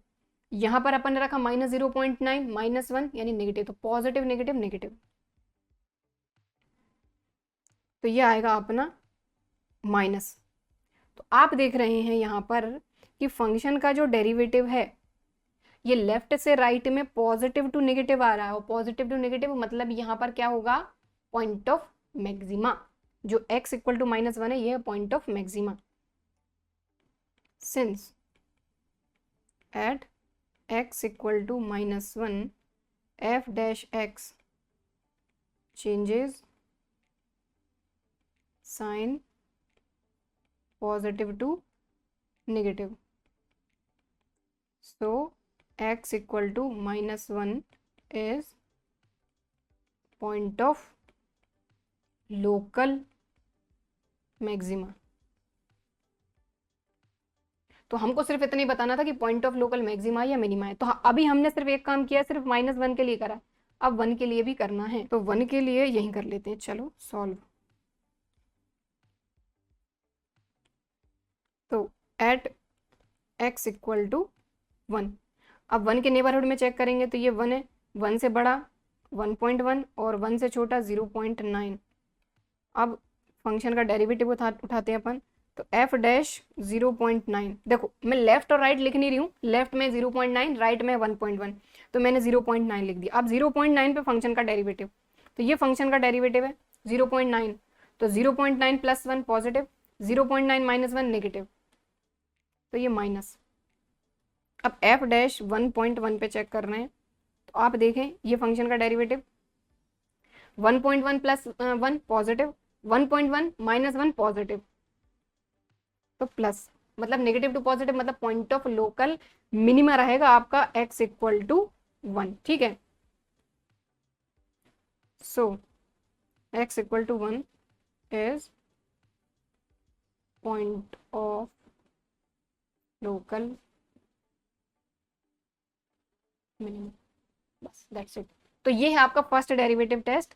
सिंपल आपको क्या करना है, जिस भी पॉइंट की बात हो रही है उसके नेबरहुड में चेक कर लीजिए, लेफ्ट में और राइट में। Left to right positive to negative जा रहा है तो लोकल मैक्सिमा है, और अगर left to right negative to positive जा रहा है मतलब लोकल मिनिमा है। That's it. ठीक, चलो अब आता है अपना सेकेंड डेरिवेटिव टेस्ट। तो सेकेंड डेरिवेटिव टेस्ट की बात करते हैं। तो यहाँ पर क्या है, देखो इसको पढ़ने से बेटर है मैं आपको सबसे पहले समझा दूं, फिर इसको आप पढ़ेंगे तो आपको ज़्यादा समझ में आएगा। सेकंड डेरिवेटिव टेस्ट में क्या होता है, तो सेकंड डेरिवेटिव टेस्ट में सबसे पहले तो ज़रूरी ये होता है कि वो 2 बार डिफरेंशिएट हो सके, वो फंक्शन 2 बार डिफरेंशिएबल होना चाहिए। तो सबसे पहले अपने पास कोई फंक्शन है, ठीक है, उसको हमने एक बार डिफरेंशिएट कर लिया। ठीक है, अब ऑब्वियसली हमको मैक्सिमम मिनिमम वैल्यू बताना है, local maximum local minimum value. तो उसके लिए करना क्या है, तो सबसे पहली चीज़ तो कि फंक्शन का डेरिवेटिव फाइंड करो, उसको 0 से इक्वेट करो, जो हमने भी फर्स्ट डेरिवेटिव टेस्ट में किया। तो इसको हमने 0 से इक्वेट किया। अब इससे क्या होगा, वही चीज़ है कि x इक्वल टू हमको क्रिटिकल वैल्यूज मिलेंगी जहाँ पर लोकल मिनिमम या लोकल मैक्सिमम वैल्यू मिल सकती है। अब क्या करना है, फिर आपको फंक्शन को दूसरी बार डिफरेंशिएट करना है। दूसरी बार डिफरेंशिएट करने के बाद उसमें वो जो क्रिटिकल वैल्यू आई है वो रखना है। वो रखने के बाद ही आखिरी काम है कि अगर वो नेगेटिव आता है लेस देन 0 तो लोकल, इसमें उल्टा चलेगा, लोकल मिनिमम।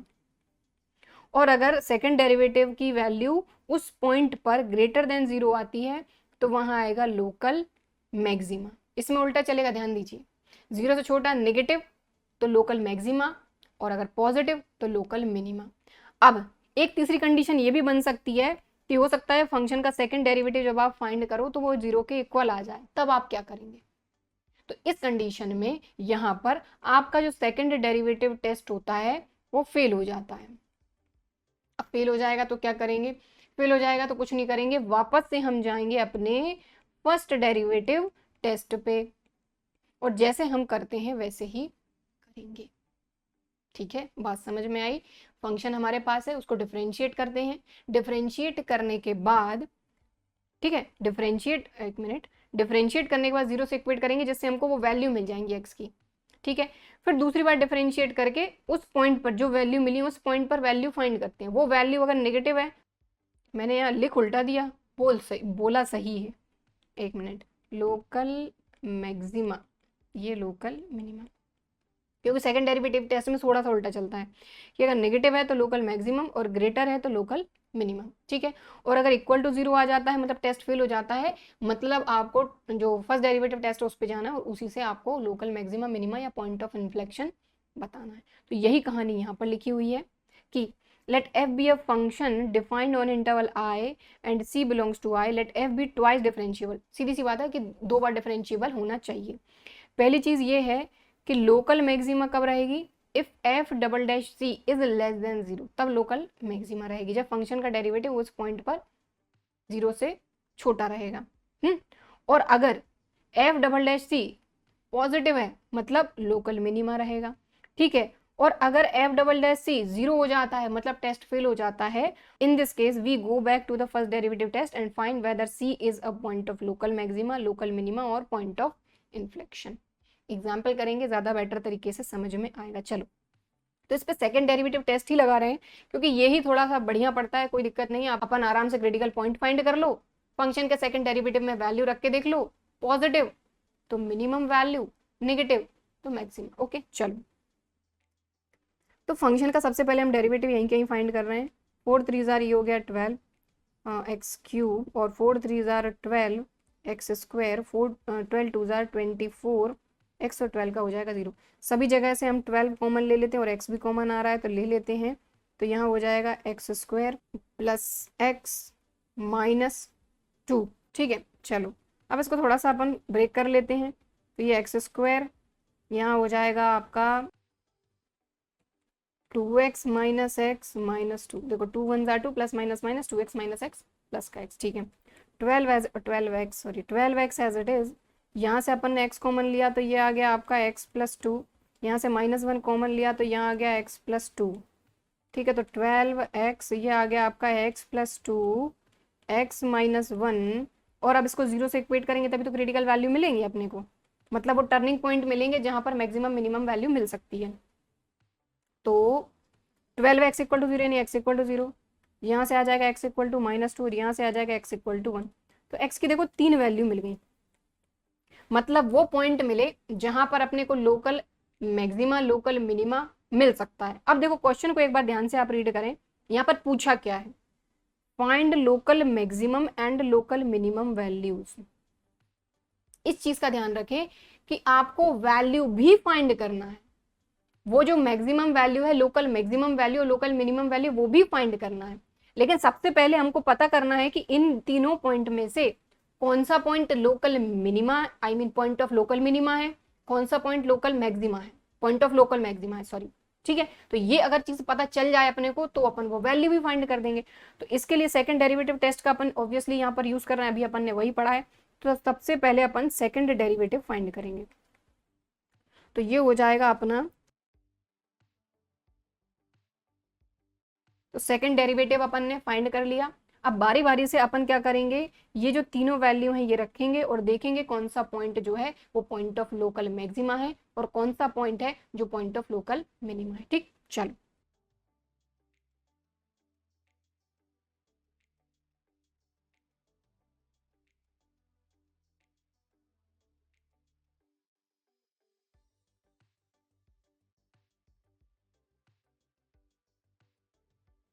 तो देखिए हमने क्या किया, ये फंक्शन का सेकंड डेरिवेटिव हमने फाइंड किया था, तो सबसे पहले इसमें 0 रखा तो -24 मिला, -2 रखा तो 72 मिला, और 1 रखा तो 36 मिला। किस में वैल्यू रखी, इसी में रखी, सारी वैल्यू रख दी।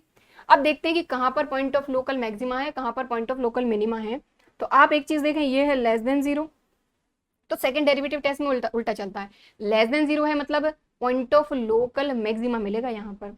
तो x इक्वल टू 0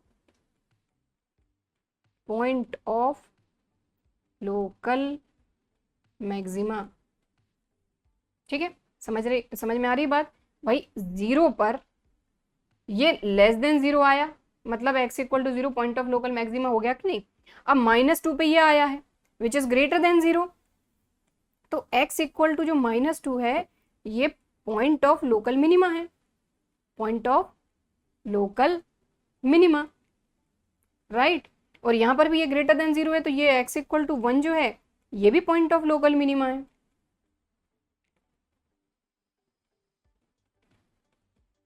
बात समझ में आई। तो यहां पर हमने वो पॉइंट फाइंड कर लिए जहां पर पॉइंट ऑफ लोकल मिनिमा और पॉइंट ऑफ लोकल मैक्सिमा कौन है, ठीक है। लेकिन यहाँ पर क्वेश्चन में हमको ये भी बोला गया एक चीज और, कि find local maximum and local minimum values. तो मिनिमम वैल्यूज मैक्सिमम वैल्यूज जब क्लियरली बोला जाता है तब कैसे फाइंड करना, तो वो जो पॉइंट अपन ने अभी फाइंड किए हैं उनकी वैल्यू जो है इस फंक्शन में, आई मीन वो जो पॉइंट है उन पे इस फंक्शन की वैल्यू फाइंड कर लो, दैट्स इट। ठीक, तो now F of X equal to, तो ये अपना फंक्शन है। अब अपने को मैक्सिमम और मिनिमम वैल्यू पूछिए, local maximum local minimum value. तो देखो यहाँ पर आपकी दो लोकल मिनिमम वैल्यू आएंगी, क्योंकि पॉइंट ऑफ लोकल मिनिमा जो है ये दो आए हैं। तो लोकल मिनिमा और लोकल मैक्सिमा में ऐसा ही होता है, एक से ज्यादा हो सकती है, लेकिन एब्सोल्यूट वैल्यू जो होती है मिनिमम या मैक्सिमम वो एक सिंगल ही रहेगी। ठीक है, तो 2 और -1 पे अपन लोकल मिनिमम वैल्यू फाइंड कर देंगे। तो सबसे पहले at x equal to 2, f of 2 find कर देते हैं, सॉरी 2 नहीं है -2 है, एफ ऑफ -2। तो -2 रखने पे आपको वैल्यू मिलेगी 20। ठीक है, एट एक्स इक्वल टू अपन 1 पे भी फाइंड कर देते हैं, तो ये आ जाएगा 4 + 3 7, तो एफ ऑफ 1 आ जाएगा आपका 7। तो ये है आपकी लोकल मिनिमम वैल्यू। ठीक है, अब लोकल मैक्सिमम की बात करते हैं। तो देखो सिर्फ 0 एक ऐसा पॉइंट है जिसपे लोकल मैक्सिमम मिला है अपने को, I mean point of local maximum अपना 0 है। तो इस 0 पर इस फंक्शन की वैल्यू फाइंड कर देंगे, तो वो हो जाएगी लोकल मैक्सिमम वैल्यू। ठीक है, एफ ऑफ 0, तो फंक्शन में 0 रखोगे तो सिर्फ बचेगा 12। ये है आपकी लोकल मैक्सिमम वैल्यू। ठीक है, तो सेकंड डेरिवेटिव टेस्ट इतना इजी है, फंक्शन का फर्स्ट डेरिवेटिव फाइंड करके 0 के से इक्वेट कर दो, तो आपको वो पॉइंट मिल जाएंगे जहां पर फंक्शन मिनिमम या मैक्सिमम वैल्यू देगा, और सेकंड डेरिवेटिव फाइंड करके उसमें वो वैल्यू रख दो। लेस देन 0 है तो आपको मिलेगी local maximum value, greater than 0 है तो आपको मिलेगा point of local minimum. Okay, ठीक है, तो ये पूरी कहानी है कि लेस देन 0 था तो point of local maxima, greater than 0 था तो लोकल मिनिमम। ठीक, चलो अब बढ़ते हैं अपन आगे, और अब अपन इस चैप्टर की आखिरी चीज पढ़ेंगे। ठीक है, वो क्या है, maximum and minimum values of a function in a closed interval. तो क्लोज्ड इंटरवल मतलब समझ रहे हैं कि जो आखिरी के जो पॉइंट रहेंगे वो भी इंक्लूड रहेंगे। ऑब्वियसली क्लोज्ड इंटरवल आपको पता है कि यहाँ वाली जो भी वैल्यू रहती है वो भी इसमें इंक्लूड रहती है, तो इससे थोड़ा सा आप समझें क्लोज इंटरवल मतलब, और एग्जाम्पल भी अपन एक कर लेंगे तो उससे और क्लियर हो जाएगा कि यहाँ पर अगर आप देखें तो क्लोज इंटरवल मतलब इसमें ए भी इंक्लूड है और डी भी इंक्लूड है, और इसके बीच में आप देखें तो वो सारी वैल्यूज भी ऑब्वियसली इंक्लूड है। तो आप अगर देखें इसमें ये जो कर्व आपको दिख रहा है, तो यहाँ पर देखें, यहाँ पर आपको एक मैक्सिमम वैल्यू दिख रही है, यहाँ पर मिनिमम वैल्यू दिख रही है, यहाँ पर मैक्सिमम वैल्यू दिख रही है, यहाँ पर मिनिमम वैल्यू दिख रही है। लेकिन जब एब्सोल्यूट मैक्सिमम या एब्सोल्यूट मिनिमम वैल्यू की बात होती है तो आप देखेंगे कि इस पॉइंट पर आपको एब्सोल्यूट मैक्सिमम वैल्यू दिख रही है और इस पॉइंट पर एब्सोल्यूट मिनिमम वैल्यू दिख रही है। अगर ये ओपन इंटरवल होता तो ये जो है ये इसमें इंक्लूड नहीं होते, बट क्लोज इंटरवल है मतलब ये पॉइंट भी इसमें इंक्लूड रहेंगे, तो इस चीज का ध्यान देना है। और बीच वाले जो पॉइंट है वो कैसे फाइंड करना, आपने को पता है कि फंक्शन का डेरिवेटिव 0 से इक्वेट कर दो। ऑब्वियसली यहाँ से आप क्या बनाओगे, टेंजेंट बनाओगे, तो टेंजेंट का स्लोप तो 0 ही रहेगा, वही होता है अपना एफ डैश एक्स 0। तो यहाँ से अपने को एक्स की वैल्यू मिल जाएंगी। तो अब अपन चलते हैं अपने एग्जाम्पल पे, क्या बोला जा रहा है, find the absolute maximum and minimum values of the function given by this in the interval 1 to 5। मतलब ये जो फंक्शन है इसके लिए हमको एब्सोल्यूट मैक्सिमम और एब्सोल्यूट मिनिमम वैल्यू फाइंड करनी है इन दिस इंटरवल 1 to 5। तो कहने का मतलब देखो क्लोज इंटरवल है तो 1 और 5 इसमें इंक्लूड है, बट बीच में कौन से पॉइंट होंगे जहां पर हमको मैक्सिमम या मिनिमम वैल्यू मिल सकती है, वो पॉइंट कैसे फाइंड करेंगे। तो वही कहानी है भाई जो अभी शुरू से चलती आ रही है अपनी, कि फंक्शन के डेरिवेटिव को 0 से इक्वेट कर दो, आपको आपकी क्रिटिकल वैल्यूज मिल जाएंगी। ठीक, चलो सबसे पहले फंक्शन का आप डेरिवेटिव फाइंड करो। 2 3 आर 6x², 15 2 आर 30, और ये हो जाएगा प्लस का 36। ठीक, 6 इसमें से कॉमन ले लेते हैं। ठीक है, अब इसको इस तरीके से सॉल्व करना होगा जिससे हमको भाई हमारी x की वैल्यू मिल जाए, तो सॉल्व कर लेते हैं। तो ये हो जाएगा x², ये हो जाएगा 2x माइनस का 3x प्लस का 6, भाई 2 3 6 माइनस माइनस प्लस 2 -2 -3 -5, ये तो अपने को पता है क्लास 10 से पढ़ते आ रहे हैं। अब यहाँ दोनों जगह से x कॉमन लिया तो यहाँ बचा है x -2 इन दोनों जगह से -3 कॉमन लिया तो ये आ गया x -2। ठीक है, तो ये आ गया 6 x -2 x -3। तो फंक्शन का डेरिवेटिव को अपन इस तरह से इसको अपन ने मॉडिफाई कर दिया कि अब आराम से अगर 0 से इक्वेट करेंगे तो x की वैल्यू तो मिल ही जाएंगी। तो यहाँ अपन ने लिखा ना f-x = 0। ऐसा क्यों कर रहे हैं? ताकि हमको वो पॉइंट मिल जाए। देखो क्लोज इंटरवल है ये 1 to 5, तो 1 और 5 तो इसमें इंक्लूड है ही, लेकिन बीच की वैल्यू भी तो देखें भाई, कहाँ कहाँ पर मैक्सिमम मिनिमम मिल सकती है, तभी तो हम चेक कर पाएंगे इस इंटरवल के अंदर कि कहाँ पर मैक्सिमम मिल सकती है, कहाँ पर मिनिमम, राइट। चलो सो इसको अपन f-x = 0, तो यहाँ पे इसको इक्वेट कर देंगे तो ये हो जाएगा, देखो x -2 और x -3 = 0। ये 6 रहने दो, तो यहाँ से आपको मिल गया x = +2 और x = +3। 6 = 0 तो होगा नहीं, तो हमको 2 और 3 मिल गया। बाकी 1 और 5 भी इसमें है, तो यहीं कहीं अपन फटाफट से कर लेते हैं कि देखो अपने पास कौन कौन सी वैल्यू आ गई, या फिर इसको थोड़ा छोटा कर देते हैं, कोई दिक्कत है नहीं।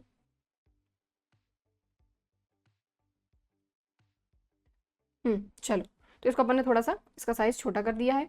अब अपन यहीं कहीं अपन फाइंड करते हैं। तो सबसे पहली चीज़ तो ये देखें कि 2 और 3 तो अपन ने फाइंड कर लिया है, जहाँ पर मैक्सिमम या मिनिमम हो सकती हैं वैल्यू। 1 और 5 क्योंकि क्लोज इंटरवल है तो इंक्लूड है। सो x = क्या हो जाएगा, देखो 1 इसमें इंक्लूड है, 5 इसमें इंक्लूड है कि नहीं, तो 1 इसमें रहेगा, 2 और 3 अपन ने फाइंड किया है, और ये 5, तो 1 2 3 5 इन 4 वैल्यू पे अपन फंक्शन की वैल्यू फाइंड करेंगे। किसकी? फंक्शन की। क्योंकि देखो जब भी आपको मैक्सिमम या मिनिमम वैल्यू फाइंड करने को बोला जाए, क्या बोला जाए? Local maximum value, local minimum value, या फिर एब्सोल्यूट वैल्यू। एब्सोल्यूट वैल्यू किसकी? Absolute maximum value, absolute minimum value. तो वैल्यू जब वर्ड बोला जाए तो आपको फंक्शन में ही वैल्यू रखना है। चेक करने के लिए डेरिवेटिव का हम यूज करेंगे, राइट। तो देखो सबसे पहले हम 1 रखेंगे अपने इस फंक्शन में, ठीक, तो रख देते हैं। तो जब आप इसको सॉल्व करेंगे ये आ जाएगा 24, ठीक है। चलो 2 रख देते हैं, 3 रख देते हैं और 5 रख देते हैं। तो हमने क्या किया है, हमने सबसे पहले 1 रखा इस फंक्शन के अंदर तो हमको 24 मिला। फिर हमने 2 रखा x की जगह पे सभी जगह तो हमको 29 मिला। फिर हमने 3 रखा तो यहाँ 3 रखा तो हमको मिला 28।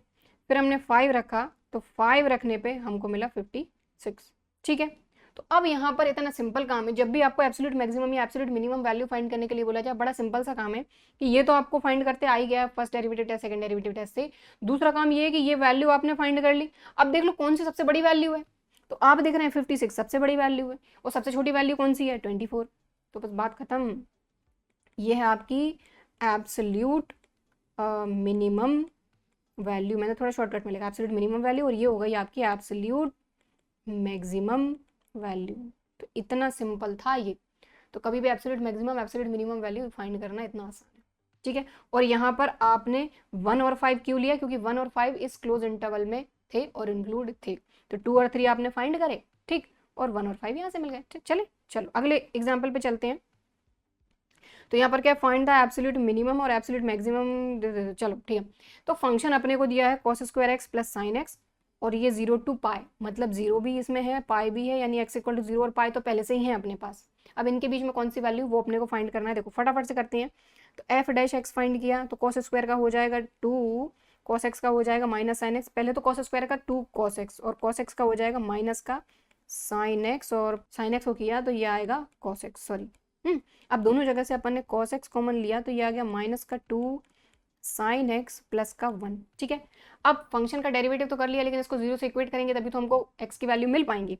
तो ये फंक्शन का डेरिवेटिव, अब इसको 0 से इक्वेट करना है, यहीं कहीं कर देते हैं। तो यहाँ से आ जाएगा cos x = 0, और यहाँ से आ जाएगा -2 साइन एक्स प्लस 1 = 0। देखो cos की वैल्यू 0 कब होती है, लेकिन कहाँ से कहाँ तक, इस चीज़ का ध्यान दें, 0 से लेकर पाई तक। तो ये सिर्फ π/2 पे होता है। तो x = हो गया π/2, ठीक है। अब बात करते हैं यहाँ की, तो ये हो जाएगा देखो -2 साइन एक्स = -1, माइनस से माइनस कैंसिल, यानी यहाँ से आ जाएगा साइन एक्स = हाफ, राइट। हाँ, तो अब साइन एक्स की वैल्यू हाफ कब होती है, लेकिन किस इंटरवल में? 0 to पाई। तो 0 to पाई में अगर बात करी जाए तो देखो 0 से 90 तक तो आपको सभी को पता है 30 डिग्री, यानी π/6। ठीक है। तो पाई बाय 6 पे हाफ होती है, और एक और होता है अगर 0 टू पाई की अपन बात करें तो 5 पाई बाय 6। तो यहाँ से x की वैल्यू अपनी आ गई पाई बाय 6 और 5 पाई बाय 6। बाकी और वैल्यू पर भी होती है, बट अपने को सिर्फ 0 टू पाई क्लियरली बोला गया है, तो वहीं तक।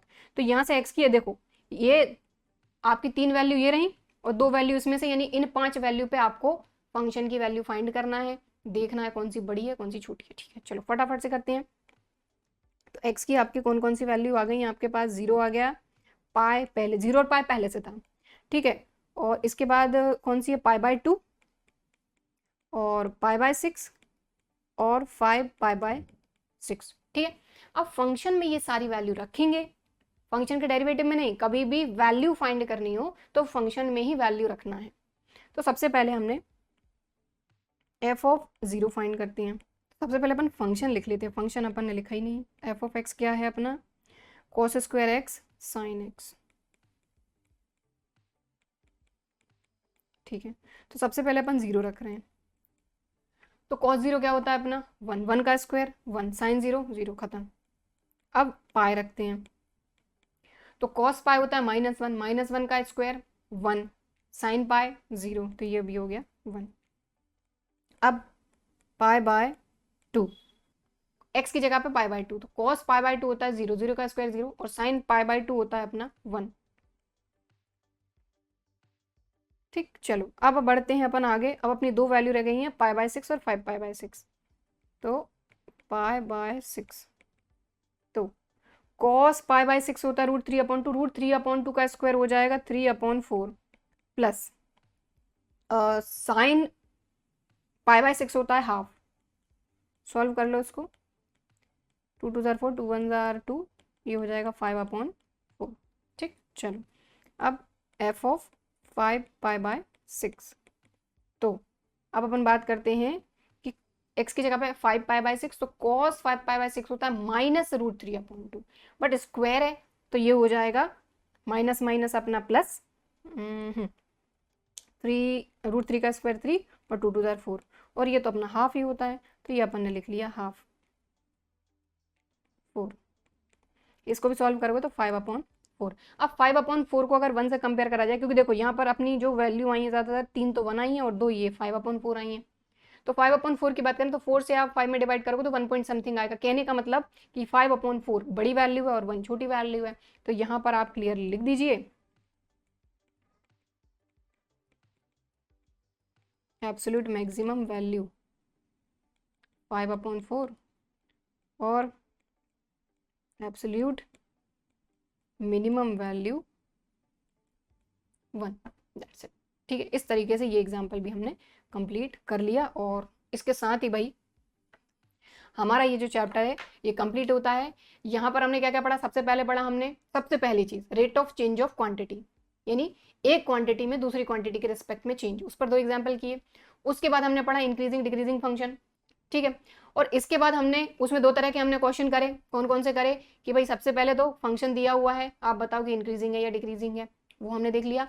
और दूसरी चीज हमने क्या देखी उसमें इंक्रीजिंग डिक्रीजिंग में, कि हमको वो इंटरवल बताइए जहां पर फंक्शन इंक्रीजिंग या डिक्रीजिंग है। मैक्सिमा और मिनिमा की अगर बात करें तो हमने यहाँ पर फर्स्ट डेरिवेटिव टेस्ट और सेकंड डेरिवेटिव टेस्ट, ये बहुत इंपॉर्टेंट है, तो ये दोनों पढ़े। ठीक है, फर्स्ट डेरिवेटिव टेस्ट पे भी एक क्वेश्चन कर लिया हमने, एग्जाम्पल कर लिया, और सेकंड डेरिवेटिव टेस्ट पे भी कर लिया। उसके बाद बात आई हमारी कि क्लोज इंटरवल में एब्सोल्यूट मैक्सिमम और एब्सोल्यूट मिनिमम वैल्यू कैसे फाइंड करना है। तो क्लोज इंटरवल में सबसे पहले तो हमको वो इंटरवल के बीच की वैल्यू भी फाइंड करना है, और क्लोज इंटरवल के जो एंड पॉइंट होते हैं वो भी हमारे आते ही हैं, जैसा कि अभी हमने देखा। और इन सारे पॉइंट पर फंक्शन में अपन वैल्यू रख दो, जो बड़ी वैल्यू है वो एब्सोल्यूट मैक्सिमम, जो छोटी है वो एब्सोल्यूट मिनिमम। ठीक है, तो इस तरीके से भाई आज की क्लास यही होती है खत्म। बाकी आने वाले टाइम में हम आगे के जो चैप्टर है हमारे उनका भी 1 शॉट लेकर आने वाले हैं। ठीक है, तो अगर वीडियो पसंद आया है तो भाई लाइक जरूर कर देना, और चैनल को सब्सक्राइब नहीं किया है तो इसी तरह के और वीडियोस के लिए चैनल को सब्सक्राइब करके बेल आइकन को क्लिक कर लीजिएगा। ठीक है, चलिए फिर मिलते हैं अगले वीडियो में, तब तक के लिए बाय एंड थैंक यू।